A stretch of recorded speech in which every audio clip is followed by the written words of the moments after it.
I'm Kennedy Franklin. I'm here to give my view on the expectation, the public expectation on the tomorrow's State of Nation address that is yet to be given by the President. We understand that tomorrow we are expecting the President to give us the State of Nation, how far he has performed. What I'm expecting the President, the areas that I'm expecting him to touch on is about the subsidies of education. The cost of education has become damnably expensive, making the parents to spend a lot in education, making them to remain with close to nothing. Secondly, I would want the government to reinstate again subsidies on health so that people can access good health. Again, I would ask the President not to forget to touch something concerning agricultural sector, because as we understand that agriculture is the backbone of economy. So if we give subsidies on agricultural commodities, then we are going to have created a positive impact. And again, let's also apply and put more subsidies on fuel. Fuel is really essential commodity. The moment you shall have solved the fuel issue, you shall have solved quite a bigger area, because it is fuel that makes us to move from one point to another as we are transacting our normal and day-to-day business activities. So you find that the moment fuel prices has hiked, then life becomes difficult, economy becomes so difficult. And I would also want the government to explain to the nation the reason as to why the fuel prices are pegged upon each and every time. This issue is pegged upon the war that is happening in other areas.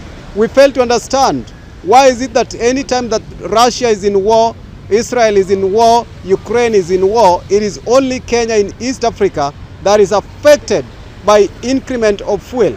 Could it be a scapegoat?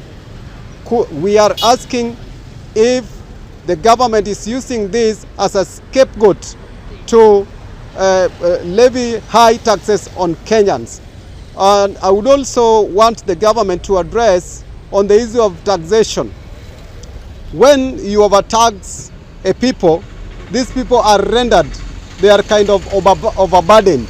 So I would also urge the government not only to look into taxation as a source of revenue to run its day-to-day activities. We have got other things that the government can use to generate money to run its activities. One, let the government pump money in projects so that these projects are going to generate money to the people. Secondly, I would want the government, the President especially, by the time that he is going to address the nation on the State of the Nation, to tackle something on industrialization. We are expecting you to put more effect on industrialization. We want to see a Kenya that is industrialized. When a country is industrialized, it's going to provide for employment. It is quite unfortunate that when this government was giving the people the policies that they plan to execute when they shall have been elected into the office, they measured so much on creation of employment.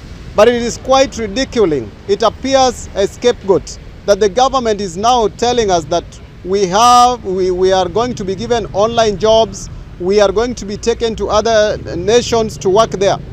I want to tell the government that that is a wrong approach, because by the time that we are producing graduates and selling them to other countries to go and work there, you see, you are selling what is called human resource. So as a nation, we remain with less professionalism.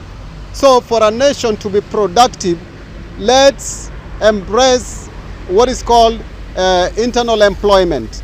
Let us produce our guys and absorb them here for the generation and positive impact creation on our economy. So let us not produce and sell to other countries.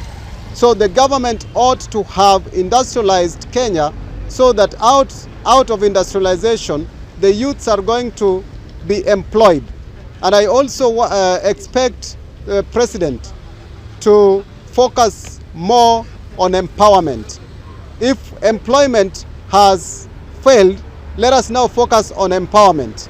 To advise on that, empowerment is just you put money onto what is existing. So if it is the border sector, put money there. They have already created employment for themselves. If it is small scale traders, if it is the SMEs, please channel money there. So when people are empowered, they're going to solve this economic crisis that is affecting this nation. So I only have such for now. Thank you.